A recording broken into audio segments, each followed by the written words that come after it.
Salut tous, bienvenue sur les fleurs de Steph. Je vous fais une petite vidéo pour vous expliquer l'entretien des Vanda. Vous avez été beaucoup à acheter la semaine dernière et les semaines d'avant les Vanda et vous me demandez des conseils. Une chose que vous devez savoir, c'est que le Vanda il a besoin de beaucoup plus d'entretien que les orchidées qu'on connaît comme les Phalaenopsis.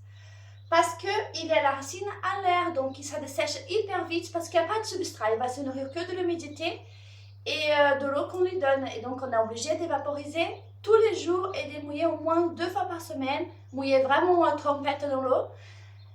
Et bon, mes Vanda, je travaille qu'avec les Vanda avec le pot en argile parce que en fait ça fait un peu l'office de substrat et en plus comme il y a des petites rayures, bah, ça permet à la plante de bien accrocher ses racines. Si vous avez un Vanda, je vous conseille fortement d'avoir un brumisateur, il sera votre meilleur ami. Non, c'est vrai parce qu'en fait c'est super pratique puisqu'il faut bien arroser et en plus si vous pouvez vous mettez dans une pièce un peu humide comme la salle de bain ou près de la cuisine mais avec une source de lumière quand même. Donc en fait je mets un gros jet d'abord, je mouille les pots.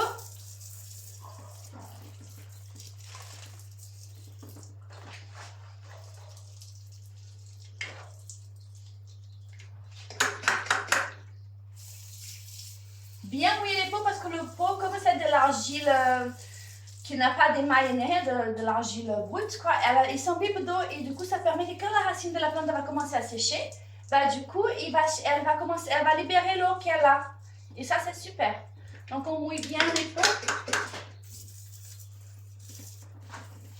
Et tous les jours, hein, les amis. Et si vous avez dans un endroit particulièrement sec, peut-être 2 fois par jour même.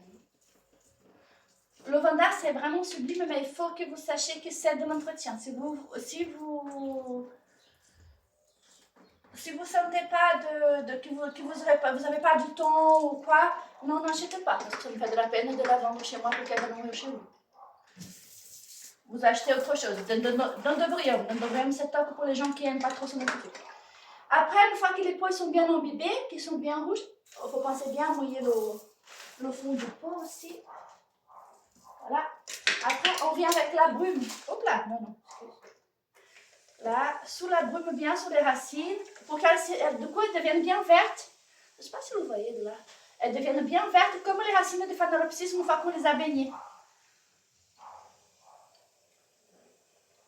Il ne faut pas mouiller là où il y a les feuilles. Il faut juste mouiller à partir du collet vers le bas. Pour que ça ne pourrisse pas, que l'eau ne reste pas stagnée. Et si jamais ça reste, vous avez trop mis d'eau et que ça reste stagné quand même, bah vous la tournez tête en bas. Voilà. Donc, après, une fois qu'elles sont bien humides, la racine est bien verte, c'est bon. C'est comme le Phalaenopsis, vous voyez, quand elles sont assez arrosées, on a des petits points blancs sur le vert de la feuille. Donc voilà pour cette vidéo des Vanda. Je vous fais juste un petit rappel pour vous dire à ceux qui ne savent pas que je ne serai pas là la semaine prochaine.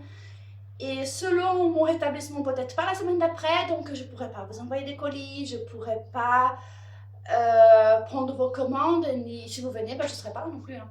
Mais je serai disponible par téléphone, tous les box, les orchidées, la box orchidée de Steph et les plantes vertes de Steph seront envoyées d'ici 3 semaines, mais bon, on sera dans le timing, donc voilà.